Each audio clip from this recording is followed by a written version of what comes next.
Types of universities in Germany. Planning to study in Germany? Here are the three main types of universities you need to know about. Let's dive in. 1. Universities, Universität. First up, we have Universität.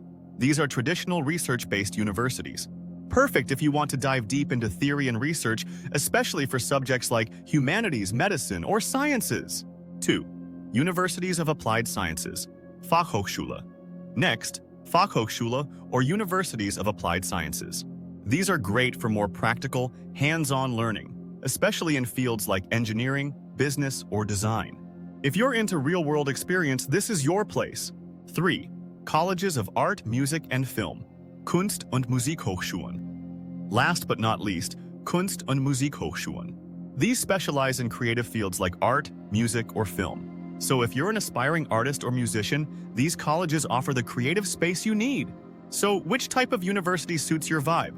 Let me know in the comments. Don't forget to like, share, and follow for more tips on studying in Germany. Like, share, follow.